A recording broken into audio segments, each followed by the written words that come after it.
Hi, welcome to the squad. This is Kodaivo. So போன episode of the C++ சீரீஸில் வந்து நம்ம nested கண்டிஷன்ஸோட start பண்ணியிருந்தோம். இந்த வீடியோவில் என்ன பார்க்க போகிறோம் அப்படின்னா பிரேக் கண்டினியூ அப்படின்னு சொல்லிட்டு 2 கீவேர்ட்ஸ் இருக்குது. அது என்னென்ன பண்ணும் அப்படிங்கிறத பார்க்க போகிறோம். ஸோ ஃபஸ்ட்டு நான் வந்து ஒரு புது ஃபைல் கிரியேட் பண்ணிக்கிறேன். இந்த பிரேக் வந்து ஆல்ரெடி நீங்கள் கவனிச்சிருப்பீங்க, நம்ம ஸ்விட்ச் ஸ்டேட்மெண்ட்ஸ் படிக்கிறப்ப அதில் வந்து பிரேக் வந்து யூஸ் பண்ணியிருந்தோம். ஒரு கேஸ் ரன் ஆயிடுச்சுன்னா அதுக்கப்புறம் பிரேக் ஆயிடு, அடுத்தடுத்த கேஸ் வந்து இது பண்ணாத, பிரேக் கொடுக்கலன்னா ஃபால் த்ரூ ஆகுது, எல்லாமே வந்து பார்த்துருந்தோம். ஸோ அந்த பிரேக் வந்து அந்த இடங்கள்ல மட்டும் இல்லை, வேற சில இடங்கள்லையும் யூஸ் பண்ணலாம். ஓகே, ஸோ ஃபர்ஸ்ட் எங்க அப்படின்னா, இப்போ நான் ஒரு லூப் வச்சிருக்கேன், ஒரு ஃபார் லூப் வச்சிருக்கேன்னு வச்சுக்கோங்களேன். int i is equal to 0, i less than 50 and i plus plus அப்படின்னு சொல்லி வச்சிருக்கேன். இப்போ இதில் வந்து நான் சி அவுட்ல சும்மா வந்து ஒரு ஐயை மட்டும் பிரிண்ட் பண்ணுறேன். சரியா? இப்போ அதை ரன் பண்ணோம் அப்படின்னா நார்மலாக இருக்க போகுது. பிரேக் கண்டினியூ அப்படின்னு சேவ் பண்ணிக்கிறேன். 1லேருந்து 50 வரைக்கும் இது பிரிண்ட் பண்ணும். ஆக்சுவலி 0லேருந்து 49 வரைக்கும் இது பிரிண்ட் பண்ணும். 49 பிரிண்ட் ஆயிருக்கா? முதல்ல 0லேருந்து ஸ்டார்ட் ஆகி 49 வரைக்கும் பிரிண்ட் ஆயிருக்கு. சப்போஸ் இதில் நம்ம 1லேருந்து 50 அப்படின்னா இந்த i ஈக்குவல் டு 0க்கு பதிலாக i ஈக்குவல் டு 1ன்னு ஆக்கிட்டு i less than or equal to 50ன்னு ஆக்கணும். அவ்வளோதான். ஸோ இப்போ 1லேருந்து 50 வரைக்கும் ஆயிடுச்சு. இப்போ சப்போஸ் எனக்கு இடையிலேயே நான் வந்து இந்த லூப் விட்டு வெளியே வரணும்னு வச்சுக்கோங்களேன். அப்போ நான் என்ன பண்ணலாம், if i is equal to 5 அப்படின்னு சொல்லிட்டு i equal to 5 இருக்குது அப்படின்னா அந்த if கண்டிஷனுக்குள்ள எழுதுறதுக்கு ஒரு லைனா இருந்தா நம்ம வந்து ஸ்பேஸ் லெஃப்ட்ல இருந்து ஒரு 4 ஸ்பேஸ் விட்டு அப்படியே எழுதிக்கலாம், கர்லி பிரேஸ் போடணும்னு அவசியம் இல்லை அப்படின்னு சொல்லியிருந்தேன் இல்லையா? ஸோ அதான் யூஸ் பண்ண போறேன். இங்க வந்து பிரேக் அப்படின்னு சொல்லி கொடுத்துட்றேன். Okay, i is equal to 5 இருந்தா பிரேக் அப்படின்னு கொடுக்குறேன். ஸோ இப்போ இங்கே என்ன ஆகும்னு பார்த்தீங்கன்னா 1 2 3 4 அவ்வளோதான், அதோட வெளியே வந்துருச்சு. 5 கூட பிரிண்ட் ஆகலை. ஏன் 5 பிரிண்ட் ஆகலை அப்படின்னா இந்த CO ஸ்டேட்மெண்ட்டுக்கு முன்னாடியே நம்ம கண்டிஷன் செக் பண்ணி பிரேக் அப்படின்னு சொல்லி கொடுத்துட்றோம். ஸோ முதல்ல i is equal to 5ங்கிற இட்ரேஷன் வர்றப்ப i equal to 5 இந்த F கண்டிஷனுக்குள்ளே போயிட்டு உடனே பிரேக் ஆயிரும். இந்த ஐங்கிறது பிரிண்ட் ஆகிறதுக்கு அதுக்கு சான்ஸே வந்து கிடைக்கல. ஸோ இதான் வந்து இந்த பிரேக் அப்படிங்கிற ஒரு கீவேர்ட். இந்த கீவேர்ட் என்ன பண்ணுன்னா, அது லூப்ஸாக இருந்தாலும் சரி, ஸ்விட்ச் ஸ்டேட்மெண்ட்ஸாக இருந்தாலும் சரி, ஒரு கண்டிஷன் மீட் ஆயிடுச்சுன்னா நம்ம பிரேக் அப்படின்னு கொடுக்குறோம்னா அதுக்கப்புறம் எத்தனை இட்ரேஷன் மிச்சம் இருந்தாலும் அப்படியே வெளியே வந்துடும். அதுக்கப்புறம் இருக்கிற அந்த ஃபர்தராக அந்த லூப்புக்குள்ளே இருக்கிற வேற எந்த விஷயங்களும் அது பண்ணாது. ஸோ இந்த லூப் வந்து 50 வாட்டி ரன் ஆக வேண்டிய லூப்பு i ஈக்குவல் டு 5ங்கிற கண்டிஷன் மீட் ஆனோன்னு பிரேக் அப்படின்னு சொல்லிடுறோம். ஸோ அதுக்கப்புறம் அது வந்து ஃபர்தராக எக்ஸிக்யூட் ஆகாது. ஓகே, ஸோ அந்த 50 வாட்டி ரன் ஆக வேண்டிய லூப்ல வந்து 5வது வாட்டிலே வந்து அது வெளியே வந்துடும். ஸோ இதுக்கு தான் வந்து இந்த பிரேக் ஸ்டேட்மெண்ட் யூஸ் பண்றோம். ஒரு லூப்பை வந்து பிரேக் ஆஃப் பண்ணி லூப் விட்டு வெளியே வரணும் அப்படின்னா இந்த பிரேக் ஸ்டேட்மெண்ட் யூஸ் பண்ணலாம். சரியா? இதே மாதிரி நம்ம ஸ்விட்ச்லையும் ஆல்ரெடி பார்த்துருக்கோம். அந்த கேஸ் சாட்டிஸ்ஃபை ஆயிடுச்சுன்னா அதுக்கப்புறம் ஸ்விட்ச்ல இருக்கிற மற்ற கேசஸ் கோ த்ரூ பண்ணக்கூடாதுன்னு சொல்லிட்டு இங்கே பிரேக் சொன்னீங்கன்னா வெளியே வந்துடும். இப்போ இது வந்து ஃபார் லூப்ல தான் பண்ணணுமா அப்படின்னு கேட்டா அப்படிலாம் எந்த கட்டாயமும் கிடையாது. இதே இது நீங்க ஒயில் லூப்ல கூட பண்ணலாம். So i is equal to 1 அப்படின்னு சொல்லி வெளியே இனிஷியலைஸ் பண்ணுறேன். while கண்டிஷனில் i less than or equal to 50 அப்படின்னு அதே இது வச்சுக்கிறேன். இங்கே வந்து cout i endl அதுக்கப்புறம் i plus plus இங்கே கொடுக்கணும். ஸோ இதை ரன் பண்ணோம் அப்படின்னா இது 1லேருந்து 50 வரைக்கும் பிரிண்ட் ஆகுது. Normal while loop. சப்போஸ் இதே ஒயில் லூப்பில் மேலே ஒரு கண்டிஷன் ஆட் பண்ணுறேன். If i is equal to 5 இருந்துச்சு அப்படின்னா பிரேக் அப்படின்னு சொல்கிறேன். ஸோ இப்போ பார்த்தீங்கன்னா 1 2 3 4 அப்படின்னு சொல்லிட்டு 5 வந்து பிரிண்ட் ஆகலை. ஏன்னா CO ஸ்டேட்மெண்ட்டுக்கு முன்னாடியே வந்து நம்ம வச்சிட்டோம். ஸோ இது எந்த லூப்ஸ்க்கு வேணால் நீங்கள் யூஸ் பண்ணிக்கலாம். இந்த பிரேக் ஸ்டேட்மெண்ட் உங்களுக்கு அந்த லூப் விட்டு வெளியே வரணும் அப்படின்னா இந்த பிரேக் ஸ்டேட்மெண்ட்டை வந்து நீங்கள் யூஸ் பண்ணணும். ஓகேவா? ஸோ இது உங்களுக்கு புரிஞ்சிருக்குன்னு நினைக்கிறேன். இது வந்து பிரேக். இப்போ இதே இது பிரேக் மாதிரி கண்டினியூ அப்படின்னு சொல்லிட்டு ஒன்று இருக்கு. ஸோ இந்த பிரேக் இருக்கிற அதே இடத்துலயே கண்டினியூ கொடுக்குறேன். இது ரெண்டுத்துக்கு இருக்கிற வித்தியாசம் என்னன்னு உங்களுக்கு புரியும். ஓகே, இங்கே வந்து 1 2 3 4 நான் இருக்குது. அதுக்கப்புறம் i is equal to 5க்கு வந்து நம்ம கண்டினியூ அப்படின்னு சொல்லி கொடுத்துருக்கோம். பட் அவுட்புட் எதுவுமே மாறல. எதனால மாறல? ஸோ அந்த 1 2 3 4 வந்துட்டு அப்படியே நிற்கிது. அதுக்கப்புறமா ஃபர்தராக அது மூவ் ஆகலை. அதுக்கான காரணம் என்ன அப்படின்னா, இது ஆக்சுவலி ஒரு இன்ஃபினைட் லூப்கான சிச்சுவேஷன். எதனால அப்படின்னா, இந்த கண்டினியூ அப்படிங்கிற ஸ்டேட்மெண்ட் என்ன பண்ணுன்னா, இந்த இட்ரேஷனை ஸ்கிப் பண்ணிட்டு அடுத்த இட்ரேஷனுக்கு கொண்டு போகும். ஓகேவா? ஸோ அதுதான் இதோட வேல்யூ. அதுதான் இதோட வேல்யூன்னு சொல்றேன். அதுதான் இதோட வேலை. ஸோ என்ன பண்ணுது, இந்த ஒரு இட்ரேஷனை ஸ்கிப் பண்ணிட்டு அடுத்த இட்ரேஷன் கொண்டு போகும். ஸோ லூப்பை விட்டு டோட்டலா வெளியே வராம இந்த லூப்புக்கு கீழே இருக்கிற 2 ஸ்டெப்ஸை மட்டுமே ஸ்கிப் பண்ணும். சரியா? ஸோ அடுத்த இட்ரேஷனுக்கு கொண்டு போகணும். இந்த லூப்புக்கு கீழே இருக்கிற இதை ரெண்டுத்தையும் ஸ்கிப் பண்ணும், பட் திரும்பியும் இதை முதல்ல இருந்து ரன் பண்ணும். ஸோ இந்த லூப்பை விட்டு வெளியே வந்துடாது. ஓகே, ஆனா நம்மளுக்கு இங்க இன்ஃபினைட் லூப்புக்கான காரணம் என்னன்னா, இந்த i is equal to 5ல கண்டினியூ கொடுக்குறோம்ல. ஸோ கண்டினியூ கொடுக்கறதுனால இந்த பிரிண்ட் ஸ்டேட்மெண்ட்டும் இந்த அப்டேட் ஸ்டேட்மெண்ட் ரெண்டுமே வந்து இக்னோர் செய்யப்படுகிறது. ஸோ அது வந்து அப்டேட் ஆகாது. அதனால இது வந்து அங்கேயே நிக்குது. ஸோ நம்ம என்ன பண்ணணும்னா, இந்த i பிளஸ் பிளஸ் இங்க கொடுக்கறதுக்கு பதிலாக ஸ்டார்டிங்ல கொடுத்தோம்னு வச்சுக்கோங்களேன், இப்போ வந்து உங்களுக்கு ரன் ஆகும். ஓகே, மொத்தமா ரன் ஆயிடுச்சு அப்படின்னு நினைப்பீங்க. பட் இங்க பாத்தீங்கன்னா i is equal to 5ங்கிற அந்த வேல்யூ மட்டும் ஸ்கிப் ஆயிருக்கும். ஓகேவா? ஸோ முதல்ல இருந்து பிரிண்ட் ஆகுறான், பட் அந்த 5 வேல்யூ மட்டும் பிரிண்ட் ஆகல பாத்தீங்களா, மற்ற எல்லாமே பிரிண்ட் ஆகுது. ஸோ இந்த கண்டினியூ வந்து எப்ப நம்ம கொடுக்குறோம் அப்படின்னா, எப்ப அந்த அந்த இட்ரேஷனை ஸ்கிப் பண்ணணும், பட் லூப்பை விட்டு எண்ட் ஆகி வெளியே வரக்கூடாது அப்படிங்கிற சுச்சுவேஷன்ல நம்ம இதை கொடுக்கணும். நீங்க இன்னொரு விஷயம் இந்த இடத்துல நோட் பண்ணிருப்பீங்க, இது வந்து 2ல இருந்து ஸ்டார்ட் ஆகுது, 1ல இருந்து பிரிண்ட் ஆக ஸ்டார்ட் ஆகல, அண்ட் 51 வரைக்கும் பிரிண்ட் ஆகுது. இதுக்கான காரணம் என்னன்னா, முதல்ல ஐ இன்க்ரிமெண்ட் பண்ணிடுறோம். ஸோ இன்க்ரிமெண்ட் பண்ணதுனால முதல் இட்ரேஷன்லேயே அது வந்து i is equal to 2ங்கிறது தான் பிரிண்ட் பண்ணும். ஏன்னா 1 i is equal to 1ன்னு உள்ள வருது, முதல்ல இன்க்ரிமெண்ட் ஆயிடுச்சு, அதுக்கப்புறம் தான் பிரிண்டே பண்றோங்கிறதுனால இந்த பிரச்சனை. ஸோ இந்த கண்டினியூ வந்து நீங்க ஒயில் லூப்ல மோஸ்ட்லி யூஸ் பண்றதுக்கான சூழ்நிலைகள் வராது. எப்போ யூஸ் பண்ணுவீங்க அப்படின்னா, ஃபார் லூப்ல யூஸ் பண்ணுவீங்க. ஸோ ஃபார்ல இதே நான் வச்சிருக்கேன், int i is equal to 1, i less than or equal to 50, i plus plusன்னு வச்சிருக்கேன்னு வச்சுக்கோங்க. ஓகே, இதுல வந்து if i is equal to 5, அப்போ வந்து கண்டினியூ அப்படின்னு சொல்லி கொடுக்குறேன். அப்புறம் இங்க ஐயை பிரிண்ட் பண்றேன், எண்டல், மற்றதெல்லாம் அப்படியே தான் இருக்கு. ஸோ இப்போ இதை ரன் பண்ணீங்கன்னா 1 2 3 4ன்னு இருக்கானா, அப்புறம் 5 இல்லை, டேரெக்டாக 6க்கு போயிடுச்சு, எண்டில் 50 வரைக்கும் வந்துருச்சு. ஸோ இந்த ஃபார் லூப்ல எதனால இது பிரச்சனையே இல்லாமல் வருதுன்னு யோசிச்சு பார்த்தீங்கன்னா, இங்க இனிஷியலைசேஷன், அப்டேஷன், கண்டிஷன் செக்கு எல்லாமே வந்து ஸ்டார்டிங்லேயே பண்ணிடுவோம் ஃபார் லூப்ல. இந்த கீழே இருக்கிற லூப் போர்ஷனுக்குள்ள இருக்காது. ஆனால் ஒயில் லூப்ல பார்த்தீங்கன்னா அதுக்குள்ளேயே வச்சிருப்போம், பாடி ஆஃப் த லூப்குள்ளேயே இருக்கும். இங்கே பார்த்தீங்கன்னா அந்த ஸ்டார்டிங்லேயே வந்து பாரந்தசிஸ்குள்ள நம்ம அந்த கண்டிஷன், அப்டேஷன், இனிஷியலைசேஷன் எல்லாமே கொடுத்துருவோம்.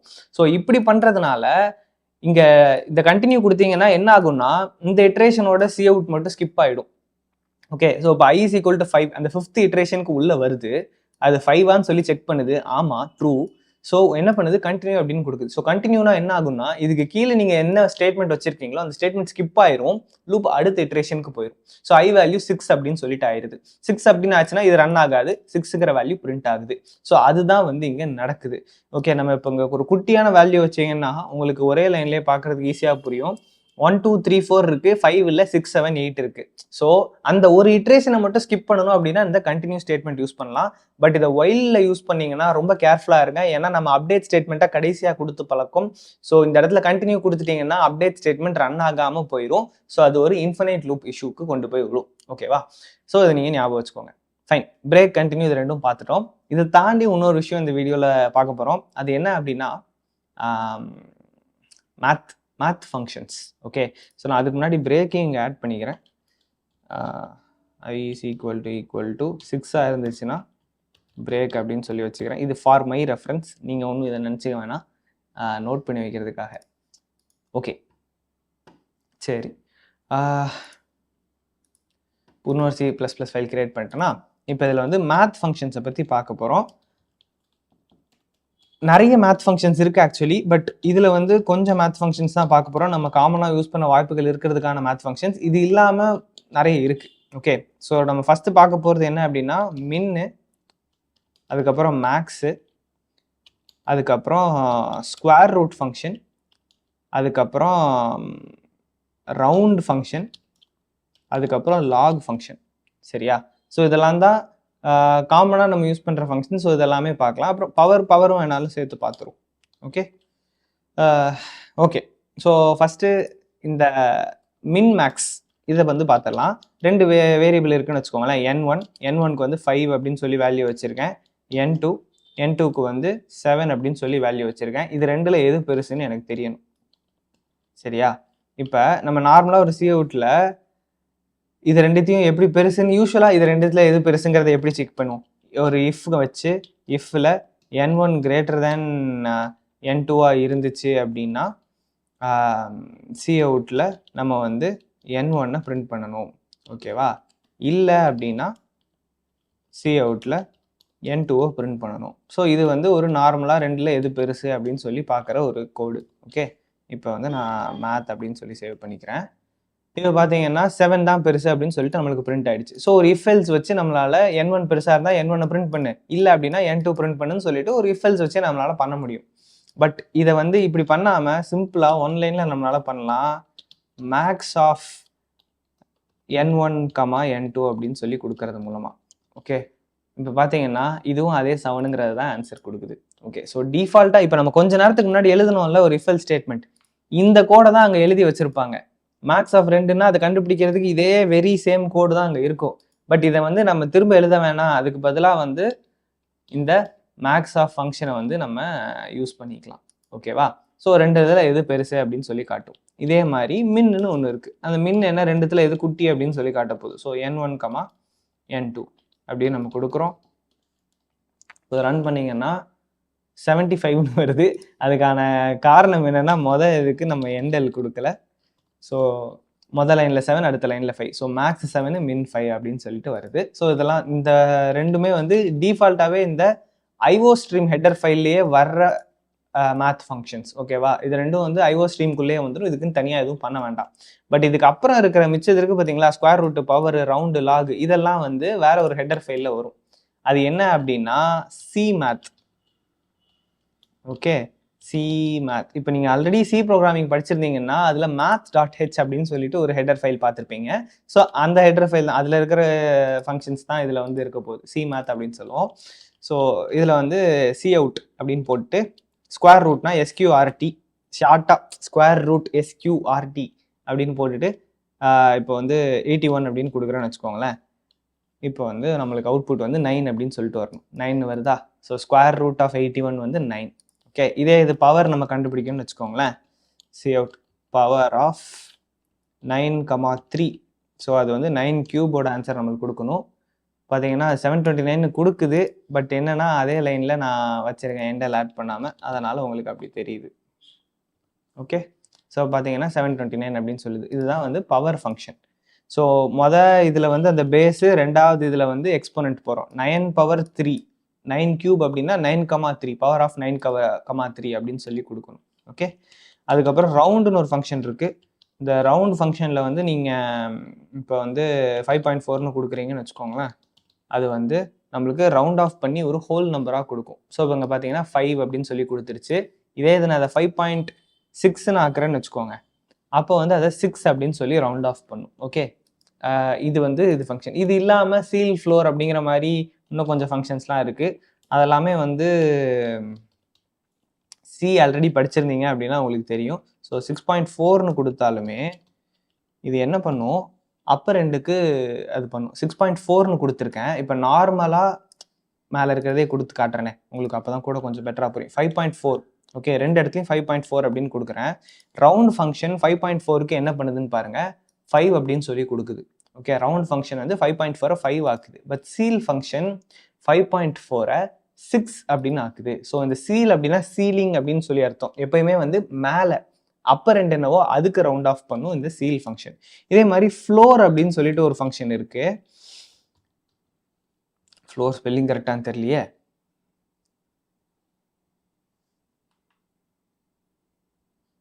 சரி போட்டு பார்ப்போம், இல்லைன்னா வேற ஸ்பெல்லிங் பார்க்குறேன். ஸ்பெல்லிங் தெரியல. இப்போ 5.6ன்னு கொடுக்குறேன். நார்மலாக ஒரு ரவுண்ட் ஆஃப்னா 5.6க்கு வந்து என்ன பண்ணும், அது 6ன்னு பண்ணும். பட் இங்கே பார்த்தீங்கன்னா ஸ்பெல்லிங் மிஸ்டேக்கு. ஃப்ளோர் 2 ஓ போட்டு பார்ப்போமா? வந்துட்டான். ஓகே, ஸோ நீங்கள் பார்த்தீங்கன்னா இந்த கடைசி அவுட்புட் தானே 5.6ஐ நீங்கள் ரவுண்ட் ஆஃப் ஃபங்க்ஷனில் கொடுத்தீங்கன்னா என்ன பண்ணும், 6ன்னு ரவுண்ட் ஆஃப் பண்ணும். சீலிங் ஃபங்க்ஷனில் கொடுத்தீங்கனாலும் 6ன்னு ரவுண்ட் ஆஃப் பண்ணும். பட் ஃப்ளோர் ஃபங்க்ஷனில் கொடுத்தீங்கன்னா 5ன்னு ரவுண்ட் ஆஃப் பண்ணும். ஓகே, எதுக்கு அப்படின்னா ஃப்ளோர்னா இந்த கீழே இருக்கிற ஃப்ளோர்னு வச்சுக்கோங்களேன். எப்பயுமே வந்து அதுக்கு கீழே இருக்கிற ஒரு இன்டீஜராக ரவுண்ட் ஆஃப் பண்ணும் இந்த ஃப்ளோர் ஃபங்க்ஷன். ஓகே, ஸோ இது இல்லாமல் வந்து இந்த லாக்னு ஒரு ஃபங்க்ஷனும் இருக்குது. இந்த லாக் ஃபங்க்ஷன் பார்த்தீங்கன்னா இப்போ ஏதாச்சும் ஒரு நம்பரோட லாக் கண்டுபிடிக்கிறீங்க அப்படின்னா, இப்போ லாக் 3னா வேல்யூ நம்மளுக்கு தெரியாது. லாக் 2 வேணால் கொடுத்து பார்ப்போம். 0.69. சரியா? ஸோ ஒரு நம்பரோட லாக் கண்டுபிடிக்கணும், இந்த லாக் ஃபங்க்ஷன் யூஸ் பண்ணிக்கலாம். இதுதான் வந்து காமனான மேத் ஃபங்க்ஷன்ஸ். இது இல்லாமல் வேறு சில மேத் ஃபங்க்ஷன்ஸ் இருக்குது. பட் இந்த மின் மேக்ஸ் வந்து ஒரு டிஃபால்ட்டாக இருக்கிறதுன்னு வச்சுக்கோங்களேன். அது ஐஓ ஸ்ட்ரீம்லேயே வந்துடும். பட் அதை தாண்டி வேறு எந்த மேத் ஃபங்க்ஷன் யூஸ் பண்ணாலும் இந்த சி மேத் அப்படிங்கிறத இன்க்ளூட் பண்ணிக்கோங்க. பண்ணிட்டீங்கன்னா இந்த ஃபங்க்ஷன்ஸ் எல்லாமே வந்து உங்களுக்கு ஆக்சசிபிளாக இருக்கும். மற்றபடி உங்களுக்கு சியில் தெரிஞ்ச வேறு ஏதாவது மேத் ஃபங்க்ஷன் இருந்தால் அதுவுமே இங்கே வந்து இருக்க போகுது இந்த சி மேத் அப்படிங்கிற ஒரு லைப்ரரியில். அதான் சி வந்து C++ஓட ஒரு எக்ஸ்டென்ஷனுங்கிறது அங்கங்கே காட்டிக்கிட்டே இருப்பாங்களே. Okay fine.